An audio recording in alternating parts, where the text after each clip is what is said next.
The Slayer update finally got released after delaying it for almost 4 months.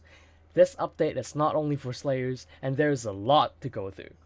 So in this video, I'll be going through what got added in this update and try out the new Slayer as well. First of all, they added a lot of new items. At Zombie Slayer 7, you unlock a new wand called the Wand of Entombment, as well as a Reaper set. And at Zombie level 8, you unlock the Reaper Orb, as well as the Axe of Shredded, which I'll talk about later.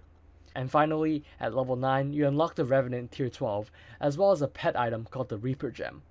You can only get one pet item per account, I think, so it's really rare. It's a pet item that gives you 8 ferocity for 5 seconds on kill, and it seems like a really good pet item. The Reaper Orb unlocked at level 8 is a pretty good talisman, but it's quite expensive at the moment. You need 8 Scythe Blades to craft it. And the Axe of Shredded I talked about earlier is a really good weapon.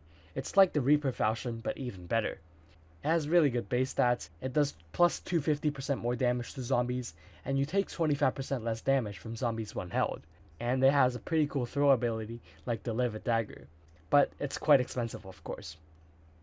Onto the armor set. They added an upgraded version of the old zombie set. You surround the old zombie pieces with 2 stacks of Revenant Riscara, as well as 6 enchanted diamond blocks, and you get the Reaper pieces. It seems like a really good set, and it has a cool ability as well. You can go in Enrage mode, which gives you plus 100 speed, 100 damage, as well as 100 more strength. We will see how people abuse it in the future. And finally, onto the helmet. The Warden helmet is insanely OP. It halves your speed, but it grants plus 10% more base damage for every 25 speed.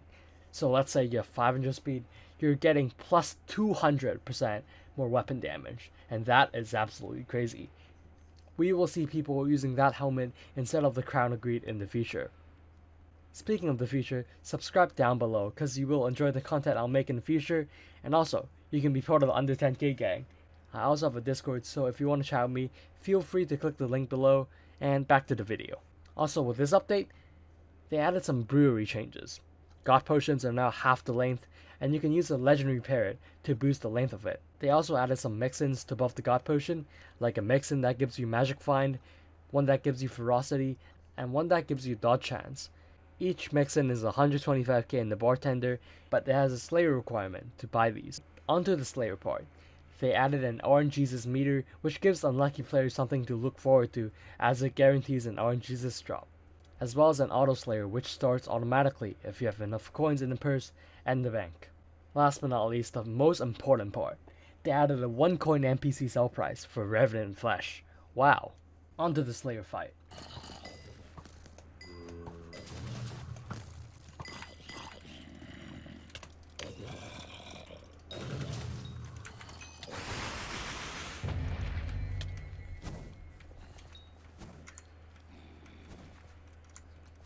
One tap, 2 tap, oh, 2 tap.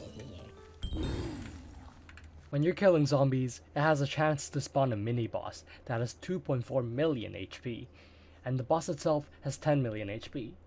It spawns TNT on you, and you get damage if you stand on the clay platform. It's not that hard for endgame players, but it's quite hard for mid to late game players.